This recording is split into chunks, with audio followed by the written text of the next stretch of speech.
একটা ছেলে আর একটা মেয়ের ভালোবাসার মধ্যে পার্থক্য কি জানেন? একটা মেয়ে একটা ছেলেকে পাগলের মতো ততক্ষণ পর্যন্ত ভালোবাসে যতক্ষণ পর্যন্ত না সেই মেয়েটা ওই ছেলেটার থেকে ভালো কাউকে পায়। আর একটা ছেলে যখন একটা মেয়েকে ভালোবাসে, তাকে যদি পৃথিবীর সব থেকে সুন্দর মেয়েটাকেও এনে দেওয়া হয়, তবু ওই ছেলেটা তার সেই ভালোবাসার মানুষটাকেই চয়েস করবে। এটাই হচ্ছে একটা ছেলে আর একটা মেয়ের ভালোবাসার মধ্যে পার্থক্য। কারণ ছেলেরা কোনো সময় বেটার অপশন খোঁজে না, ছেলেরা সবসময় তার শান্তির জায়গাটা খোঁজে।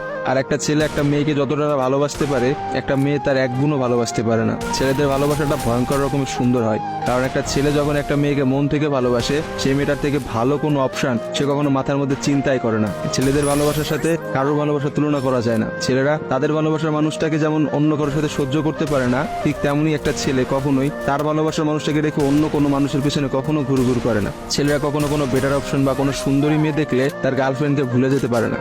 একটা ছেলের ভালোবাসা আপনি কখনোই একটা মেয়ের ভালোবাসার সাথে তুলনা করতে পারবেন না, কারণ মেয়েদের ভালোবাসাটা তো তুচ্ছ। তারা একটু ভালো অপশন পাইলে, তারা একটু ভালো কাউকে পাইলে, বাইরে যেখানে দেখবে যে টাকা পয়সা আছে এমন কোনো জায়গা পেলে মেয়েরা সেখানেই ছুটে। তারা তাদের ভালোবাসার সম্পর্কটাকে ভুলে যেতে কোনো সময়ই নেয় না। একটা মেয়ে যত সহজে একটা ভালোবাসার সম্পর্ক ভুলে যায়, একটা ছেলে কিন্তু অত সহজে তার ভালোবাসার সম্পর্কটাকে ভুলতে পারে না। আপনি একটা জিনিস খেয়াল করে দেখেন তো, রাস্তার মোড়ে মোড়ে কতগুলা পাগল ঘুরে বেড়ায়। সে পাগলগুলোর মধ্যে ছেলেরা বেশি না মেয়েরা বেশি?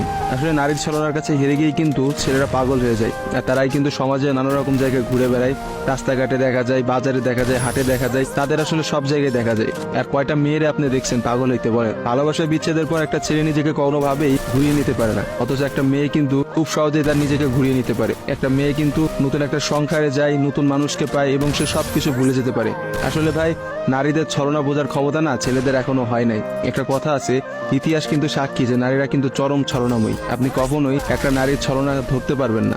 একটা ছেলে কখনোই একটা নারীর ছলনা বুঝতে পারে না। একটা নারী আসলে কি করতেছে বা তার মধ্যে কি চলতেছে, এটা কখনোই তার মুখ দেখে বা তার সাথে মিশে আপনি বুঝতে পারবেন না।